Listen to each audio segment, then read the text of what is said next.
ജീവധാര ജീവമൊഴി കാൽവരിനാഥന്റെ സ്നേഹമൊഴി തിരുനിറത്താൽ ജീവനേകും യേശുനാഥന്റെ ജീവമൊഴി ജീവധാര ജീവധാര ജീവധാര.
യഹോവ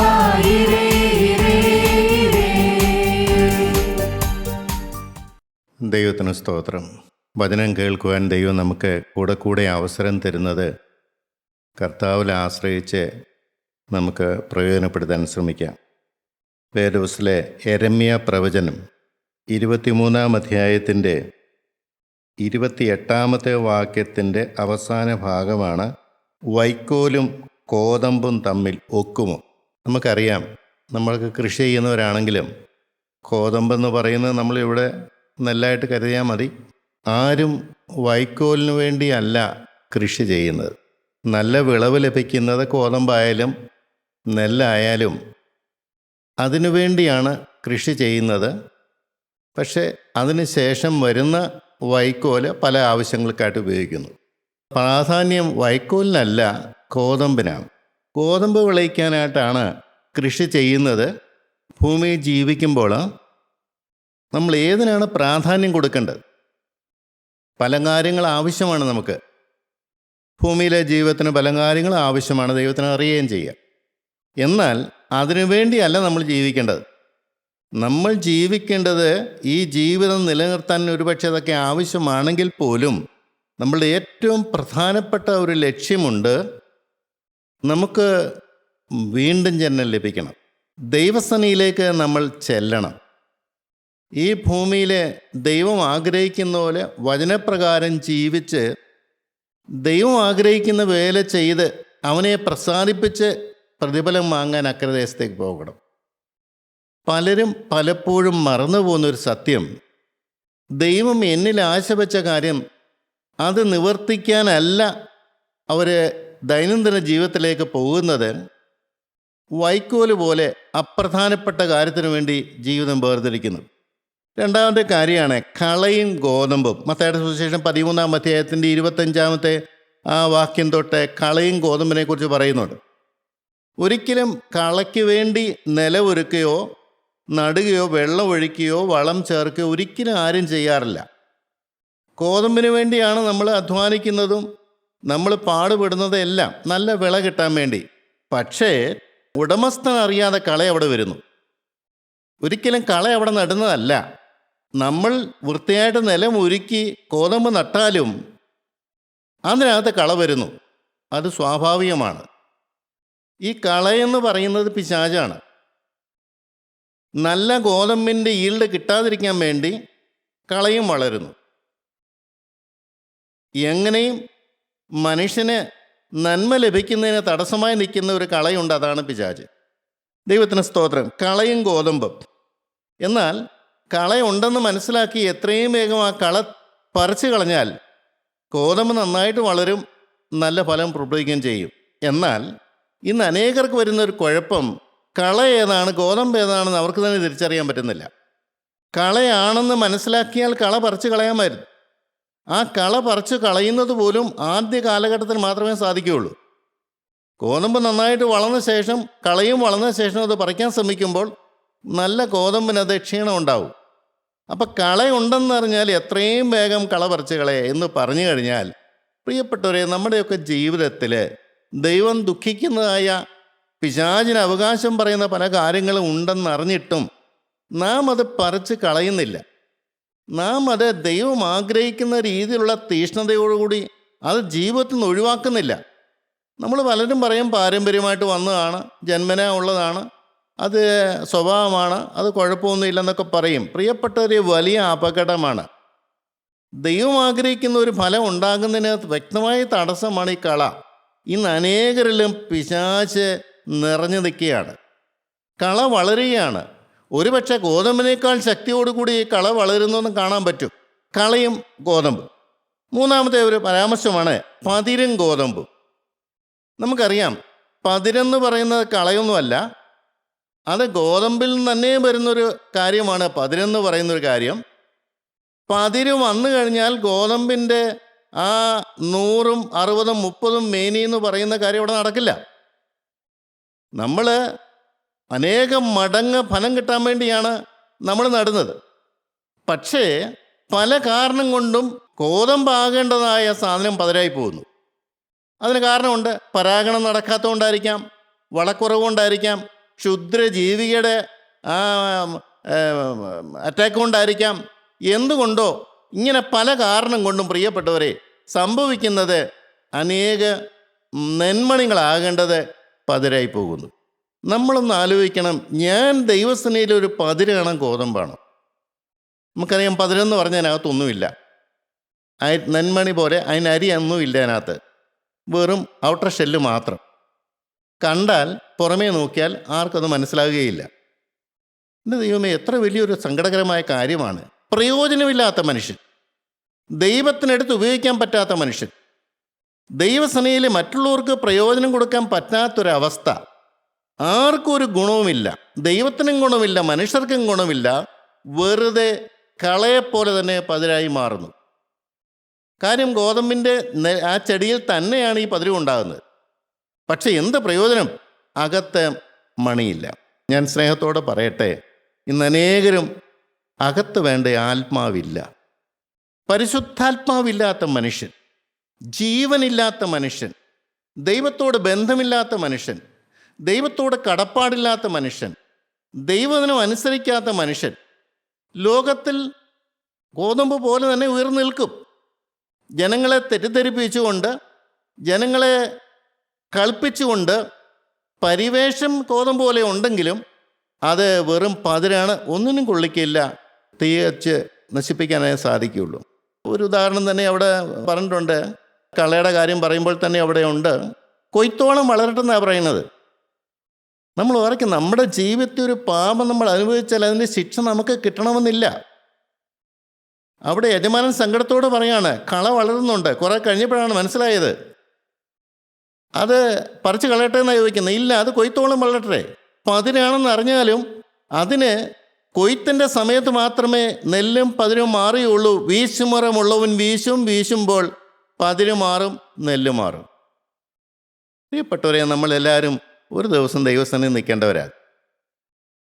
ലഭിച്ച താലന്ത് അത് എങ്ങനെ വിനിയോഗിച്ചു എന്ന് കണക്ക് ബോധിപ്പിക്കേണ്ടവരാണ്. നമ്മുടെ ജീവിതം വെറുതെ കളയാനുള്ളതൊന്നുമല്ല. ദൈവം എന്നെ ഭൂമിയിലേക്ക് അയച്ചത് വ്യക്തമായും കൃത്യമായൊരു ഉദ്ദേശം ദൈവത്തിനുണ്ട്. എന്നിൽ കൂടെ വൻ കാര്യം ചെയ്യാൻ ദൈവം ആഗ്രഹിക്കുന്നുണ്ട്. പക്ഷെ ദൈവത്തിൻ്റെ കൺട്രോളിൽ ഞാൻ ആയില്ലെങ്കിൽ എന്ത് പ്രയോജനം? പിശാചിൻ്റെ കയ്യിലേക്കായി കഴിഞ്ഞാൽ പിന്നെ എന്ത് പ്രയോജനം? ഒരു ക്ഷുദ്രജീവിയെപ്പോലെ എനിക്ക് ലഭിക്കേണ്ടതായ ആത്മീയ സമ്പത്തുകളിലും നശിപ്പിച്ച് കളയുന്ന ക്ഷുദ്രജീവിയെ ഞാൻ നേരത്തെ മനസ്സിലാക്കി കളയേണ്ടതായിരുന്നു. കളഞ്ഞില്ല, എന്ത് പ്രയോജനം? കൊയ്ത്തിൻ്റെ സമയം വരുമ്പോൾ അറകളിലേക്ക് ഈ പതിര് പോവുമോ? ദൈവത്തിന് ആദായപരമായി തീരുവോ? എൻ്റെ ജീവിതം കൊണ്ട് ആർക്കെന്ത് പ്രയോജനം? എൻ്റെ ഭാര്യയ്ക്ക് വേണ്ടി ഒന്ന് പ്രാർത്ഥിക്കാൻ പറ്റുമോ?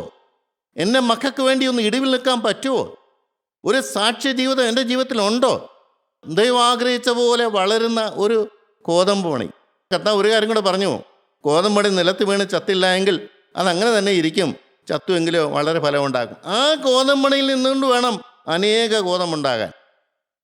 ദൈവത്തിൻ്റെ കാര്യപരിപാടി അവിടെ തടയുകയാണ്. അത് പിശാചിൻ്റെ കാര്യങ്ങളൊക്കെ നമ്മൾ പറയാമായിരിക്കും, പക്ഷേ ഞാൻ പിശാചിന് വിട്ടുകൊടുക്കുന്നതുകൊണ്ടാണ് ഞാൻ പതിരായി പോകുന്നത്. സൂക്ഷ്മതയോടെ ജീവിതം നോക്കിയിരുന്നെങ്കിൽ ഇത് ഗോതമ്പണി ആകാമായിരുന്നു. നാലാമത്തെ കാര്യമാണ് കല്ലായുള്ള ഹൃദയവും തകർന്ന ഹൃദയവും.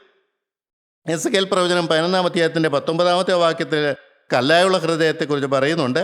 സങ്കീർത്തനം 51-17 തകർന്ന ഹൃദയത്തെക്കുറിച്ചും പറയുന്നുണ്ട്. ഈ ആത്മീയ ലോകത്തിൽ ഏറ്റവും ഗൗരവമേറിയ ഒരു കാര്യമാണ് ഹൃദയത്തിൻ്റെ കല്ലിച്ച അവസ്ഥ, ഹൃദയത്തിൻ്റെ തകർന്ന അവസ്ഥ. സ്വാഭാവികമായും എല്ലാ മനുഷ്യരും അവർ ദൈനംദിന ജീവിതത്തിൽ മുന്നോട്ട് പോകുമ്പോൾ ഒരു ഹൃദയ കാഠിന്യം ഉണ്ടാവും, ഹൃദയം കഠിനമാകും. എന്ന് പറഞ്ഞാൽ പാപത്തോടുള്ള സെൻസിറ്റീവ്നെസ്സിനെ കുറിച്ച് ബോധമില്ല. ദൈവത്തിൻ്റെ വചനപ്രകാരമാണോ എൻ്റെ ജീവിതം തിരിഞ്ഞു നോക്കിക്കൊണ്ട് ദൈവസേനയിൽ അനുതാപത്തോടെ കടന്ന പാപത്തോട് യാത്ര പറഞ്ഞ് ഉപേക്ഷിച്ച് പുതിയ തീരുമാനമെടുത്ത് ദൈവത്തിൻ്റെ വചനപ്രകാരം ജീവിക്കാൻ സമർപ്പിക്കപ്പെട്ട ജീവിതമല്ല. സ്വന്തം ന്യായങ്ങളും സ്വന്തം നീതിയിലും മുറുകെ പിടിച്ചുകൊണ്ട് എനിക്ക് വലിയ കുഴപ്പമൊന്നുമില്ല എന്ന് പറഞ്ഞുകൊണ്ട് പ്രിയപ്പെട്ടവരെ ആത്മാവിൻ്റെ ശരിയായിട്ട് അവസ്ഥ തിരിച്ചറിയുന്നില്ല.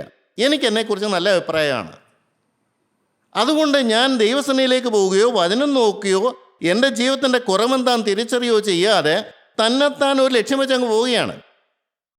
കല്ലായുള്ള ഹൃദയം, കഠിന ഹൃദയം ആർക്കും രൂപാന്തരപ്പെടുത്താൻ പറ്റത്തില്ല, ആർക്കും പാപബോധം കൊടുക്കാൻ പറ്റില്ല. എൻ്റെ ശരിയിൽ ഉറച്ചു നിൽക്കുന്ന ഒരു ജീവിതം, കഠിന ഹൃദയം. ആ കഠിന ഹൃദയത്തിൽ എല്ലാ പാപവും ഉണ്ട്. പ്രകടമായ പാപം വെളി വന്നേക്കാം, അല്ല വെളി വരാതിരിക്കുന്ന അകത്തെ പാപമുണ്ട്. രണ്ടായാലും ദൈവം നോക്കി ദുഃഖിക്കുന്ന ഒരു ഹൃദയം. നമുക്കറിയാം, വചനം ഇരുവായ്ത്തിലുള്ള വാളുപോലെ ചെന്ന് ആ കഠിനമേറിയ ഹൃദയത്തെ പിളർത്തി അകത്തോട്ട് ചെന്നിട്ട് പാപബോധം കൊടുക്കുന്നതാണെന്ന് എബ്രായലേഖനത്തിൽ പറയുന്നുണ്ട്. ഈ കല്ലായുള്ള ഹൃദയം പിശാചാണ് കല്ലായുള്ള ഹൃദയമാക്കുന്നത്. അനുതാപമില്ലാത്ത ഹൃദയം, മനസ്സാന്തരമില്ലാത്ത ഹൃദയം, ദൈവസന്നിധിയിലേക്ക് ചെല്ലാത്ത ഹൃദയം, ദൈവത്തെ തള്ളിക്കളയുന്ന ഹൃദയം. എന്നാൽ അപ്പുറയൊരു ഹൃദയമുണ്ട്, തകർന്ന ഹൃദയം. ദൈവത്തിൻ്റെ ആത്മാവ് പരിവർത്തിക്കുമ്പോൾ അതിന് വിധേയപ്പെടുക, വിനയപ്പെടുക, ദൈവം എന്നെ നോക്കി ദുഃഖിക്കുന്നതാണെന്ന് മനസ്സിലാക്കിക്കൊണ്ട് ആ ദൈവസന്നിധിയിൽ ഇരുന്നുകൊണ്ട് കൈമലർത്ത്, കർത്താവേ എനിക്ക് തെറ്റുകൾ പറ്റിപ്പോയി. അതിന് പല കാരണമുണ്ടെങ്കിലും തെറ്റ് എൻ്റേതാണ്. അത് പാരമ്പര്യത്തിൻ്റെ ശാപമായിരിക്കാം, ഞാൻ ചെറുപ്പകാലത്ത് ചെയ്തു കൂട്ടിയായിരിക്കാം. കഠിന ഹൃദയം എനിക്കുണ്ട്. എന്നാൽ ഇതൊന്ന് മാംസളമാക്കി തരണമേ, ഒരു തകർന്ന ഹൃദയമാക്കി തരണമേ.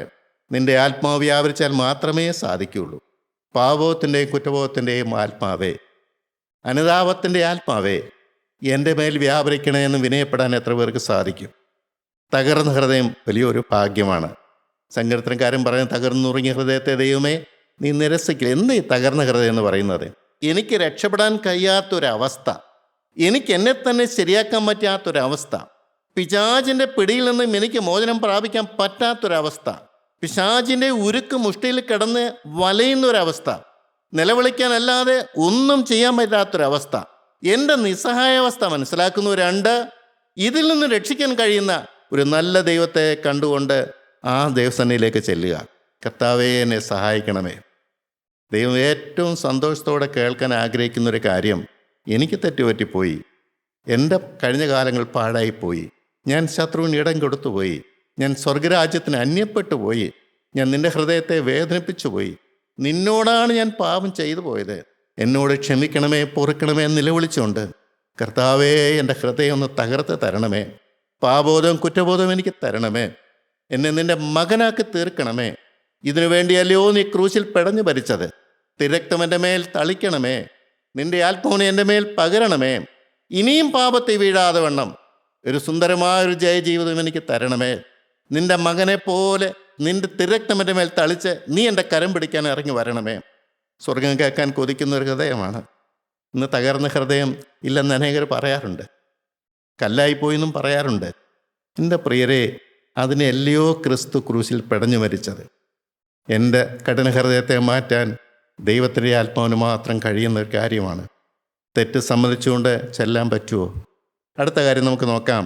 മരണത്തിൻ്റെ വഴിയും ജീവൻ്റെ വഴിയും. യെരമ്യാ 21:8 നമുക്കൊന്ന് വായിച്ചു നോക്കാം. യഹോവ ഇപ്രകാരം അരുളി ചെയ്യുന്നു, ഇതാ ഞാൻ ജീവൻ്റെ വഴിയും മരണത്തിൻ്റെ വഴിയും നിങ്ങളുടെ മുമ്പിൽ വെക്കുന്നു. ദൈവം ചോയ്സ് വെച്ചു കൊടുക്കുകയാണ് മനുഷ്യൻ്റെ മുമ്പിലേക്ക്. മനുഷ്യൻ്റെ വിവേചന അധികാരത്തെ മാനിച്ചുകൊണ്ട് ഈ ഭൂമിയിൽ ജീവിക്കുമ്പോൾ അവന് സ്വാതന്ത്ര്യം കൊടുത്തിട്ടുള്ളത് കൊണ്ട് നന്മതിന്മകളുടെ വൃക്ഷത്തിൻ്റെ ഫലം തിന്നാം, തിന്നാതിരിക്കാം. എൻ്റെ ഹൃദയത്തിൽ പിശാചിനിടം കൊടുക്കാം, കൊടുക്കാതിരിക്കാം. എൻ്റെ ദൈവത്തെ മാനിക്കാം, ബഹുമാനിക്കാം, ആദരിക്കാം, സ്നേഹിക്കാം, അവൻ്റെ കൽപ്പന അനുസരിക്കാം. അല്ല, എനിക്കത് വേണ്ട, എനിക്ക് മറിച്ച് മറ്റു വഴിയിലേക്ക് പോകാൻ സാത്താൻ ഇടം കൊടുത്തുകൊണ്ട് ജീവിക്കാം. ദൈവം ആരെയും ഒന്നും ശിക്ഷാവധി ഇപ്പം കൊടുക്കുന്നില്ല. എനിക്ക് സ്വാതന്ത്ര്യമുണ്ട്, എനിക്കിഷ്ടം പോലെ ജീവിക്കാം. മരണത്തിൻ്റെ വഴി തിരഞ്ഞെടുക്കാം. പിശാചിൻ്റെ വഴിയാണ്, ലോകത്തിൻ്റെ വഴിയാണ്, ലോകത്തിൽ അനേകർ പോകുന്ന വഴിയാണ്, വിശാലമായ വഴിയാണ്, സുഖകരമായ വഴിയാണ്, സന്തോഷത്തോടും ഉല്ലാസത്തോടും ജീവിക്കാൻ പറ്റിയ വഴിയാണ്. എന്തും തിന്നാം, എന്തും കുടിക്കാം, എന്തും കാണാം, എങ്ങനെയും ജീവിക്കാം. ജഡത്തെ പോഷിപ്പിച്ചുകൊണ്ട് ഈ ലോകത്തിൻ്റെ മര്യാദയ്ക്കൊത്തവണ്ണം ജീവിച്ചുകൊണ്ട് സുഖലോലുപനായിട്ട് നമുക്ക് ജീവിക്കാൻ പറ്റും. നമുക്കൊരു ധനവാനെ കാണാൻ പറ്റും. ആ വിഷയത്തിലേക്ക് കടക്കാനല്ല. ആ ധനവാൻ ഒരു പാപവും ചെയ്തായിട്ട് അവിടെ എഴുതി വെച്ചിട്ടില്ല. അവനെക്കുറിച്ച് പറഞ്ഞിരിക്കുന്ന ഒരേ ഒരു കാര്യം, ദിനം പ്രതി പട്ടും ധൂമ്ര വസ്തുവും ധരിച്ചുകൊണ്ട് സുഖിച്ച് ജീവിച്ചു. അതൊരു പാപമാണോ? ഉണ്ട് പ്രിയരെ, പാപമുണ്ട്. ആത്മാവിനെ കരുതാതെ ജഡസുഖങ്ങളുടെ പിന്നാലെ പോയാൽ, ലോകസുഖങ്ങളുടെ പിന്നാലെ പോയാൽ, ഒരു മനസ്സാന്തരം ലഭിക്കണമെന്ന് മനസ്സിലാക്കിക്കൊണ്ട് എനിക്കതില്ലല്ലോ എന്ന് മനസ്സിലാക്കാം. എൻ്റെ മേൽ പാപമുണ്ടല്ലോ, അത് ഹൃദയപാപമാകാം, അതെൻ്റെ ജീവിതത്തിൽ നിന്ന് മാറുന്നില്ലല്ലോ പിശാചിന് ഇടം കൊടുത്തു പോയല്ലോ എന്ന് ചിന്തിക്കാതെ ഈ ലോകകാര്യങ്ങളിനകത്ത് വ്യാപൃതരായി സുഖിച്ച് പൊളച്ച് നടക്കുന്ന ഒരു ധനവാനെ അവിടെ കാണാം. ലൂക്കോസിന്റെ 12-ാം അധ്യായത്തിനകത്ത് അവിടെ മൂഢനായ ഒരു ധനവാനെയും കാണാം. തിന്നുക, കുടിക്കുക, ആനന്ദിക്കുക എന്ന് പറഞ്ഞുകൊണ്ട് ധനം സമ്പാദിച്ചു കൂട്ടി അതിൽ സന്തോഷിക്കുന്ന ഒരു മനുഷ്യൻ. അതാണ് മരണത്തിൻ്റെ വഴി. ആത്മാവ് മരിച്ചിരിക്കുകയാണ്. പിശാചാണ് അകത്ത് വാഴുന്നത്. പിശാചാണ് അവനെ കൊണ്ട് ഇതിൻ്റെ പിന്നാലെ എല്ലാം പോയിക്കുന്നത്.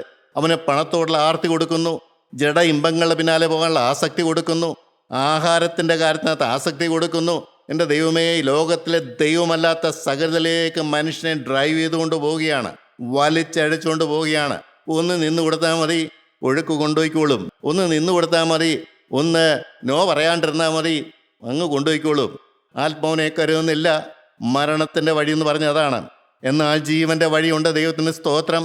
ഈ ഭൂമിയിൽ ജീവിക്കുന്ന കാലത്ത് ഒരു ദൈവം എന്നെ സ്നേഹിക്കുന്നു എന്ന് മനസ്സിലാക്കിക്കൊണ്ട്, ദൈവമാണ് എന്നെ ഭൂമിയിലേക്ക് അയച്ചെന്ന് മനസ്സിലാക്കിക്കൊണ്ട്, ദൈവത്തിൻ്റെ കാര്യപരിപാടി എന്നിൽ വെച്ചിരിക്കുന്നത് ഞാൻ എന്താണെന്ന് മനസ്സിലാക്കിക്കൊണ്ട് ദൈവസ്നേഹി താഴുന്നൊരു ജീവിതമുണ്ട്. എനിക്ക് തെറ്റുണ്ട്. ഞാൻ സാധാ മനുഷ്യനെ പോലെയാണ്. ശാപത്തിൻ്റെ കീഴിൽ കഴിയുന്ന മനുഷ്യനാണ്. ആഴക്കുഴി കടക്കുന്ന മനുഷ്യനാണ്. എനിക്ക് നിലവിളിക്കാനേ പറ്റുകയുള്ളൂ. കർത്താവേ, എൻ്റെ കുടുംബം മോശമാണ്, പാരമ്പര്യം മോശമാണ്, എല്ലാം ശരി തന്നെ. പക്ഷെ നീ എന്നെ സ്നേഹിക്കുന്നുള്ള സത്യം ഞാൻ അറിയുന്നു. നീ എന്നെ വിളിച്ചത് കൊണ്ട്, നീ എനിക്ക് സുബോധം തന്നതുകൊണ്ട് ഞാൻ നിൻ്റെ അടുത്തേക്ക് വരികയാണ്. നിൻ്റെ പിന്നാലെ എനിക്ക് വരണം. എൻ്റെ ബന്ധനം അഴിയണം. പിതാക്കന്മാരുടെ ശാപം ഇനി എൻ്റെ മേലെ വരല്ലേ. എൻ്റെ ശാപം എന്നിൽ കൂടെ എൻ്റെ മക്കളിലേക്ക് പോകാൻ പാടില്ല. അവർക്ക് ദുർഗതി വരാൻ പാടില്ല. അപ്പനായ ഞാൻ സാക്ഷ്യമുള്ള ജീവിതം എനിക്ക് നയിക്കണം. ആത്മാവുള്ളൊരു മനുഷ്യനായിട്ട് എനിക്ക് കഴിയണം. എനിക്ക് അവർക്ക് വേണ്ടിയൊക്കെ ഇടിവിൽ നിൽക്കേണ്ടവരാണ്. എനിക്ക് ദൈവത്തോട് പ്രാഗൽഭ്യമുള്ള ഹൃദയം എനിക്ക് വേണം. എനിക്ക് ദൈവത്തിൻ്റെ വചനം അനുസരിക്കുന്ന ഒരു മനുഷ്യനായിട്ട് ഇവിടെ നിൽക്കണം. എല്ലാവരും പറയും ഈ വചനം അനുസരിക്കാൻ പറ്റില്ല. സകല മനുഷ്യരും പറയും ഇത് പ്രയാസമുള്ള കാര്യമാണ്, ഇതെന്നെ കൊണ്ട് പറ്റുകയില്ല. അനേകർ ഇടറിപ്പോകുമ്പോൾ, സഹോദര ഇടറിപ്പോകല്ലേ, നിനക്ക് സാധിപ്പിച്ചു തരുന്ന ദൈവമുണ്ടെന്ന് പറഞ്ഞു കൊടുക്കാൻ അനുഭവിക്കുന്ന ആരെങ്കിലും വേണ്ടേ? ദൈവത്തിന് സ്തോത്രം. അനുഭവിക്കുന്ന സാക്ഷികളെയാണ് ദൈവത്തിന് വേണ്ടത്. വചനം അനുസരിക്കാൻ പറ്റും, ദൈവത്തെ കാണാൻ പറ്റും, ദൈവ സാന്നിധ്യം കിട്ടും. പ്രാർത്ഥിച്ച കേൾക്കുന്നൊരു ദൈവമുണ്ട്. ദൈവം താഴേക്ക് ഇറങ്ങി വരും. മനുഷ്യരോടുകൂടി വസിക്കുന്ന ഒരു ദൈവമുണ്ട്. മനുഷ്യനെ തലോടുന്ന ദൈവമുണ്ട്. കണ്ണുനീർ തുടയ്ക്കുന്ന ഒരു ദൈവമുണ്ട്. ഭവനത്തിലേക്ക് വരുന്നൊരു ദൈവമുണ്ട്. ഇത് പറഞ്ഞു കൊടുക്കാൻ ആരുണ്ട്? പാപം ചെയ്യാതെ ജീവിക്കാൻ പറ്റുമെന്ന് പറഞ്ഞു കൊടുക്കാൻ ആരുണ്ട്? പാപത്തിനുമേ ജയമുള്ളവനല്ലേ അത് സാധിക്കുകയുള്ളൂ. ക്രിസ്തു നിറഞ്ഞു നിൽക്കുന്നവനല്ലേ അത് സാധിക്കുകയുള്ളൂ.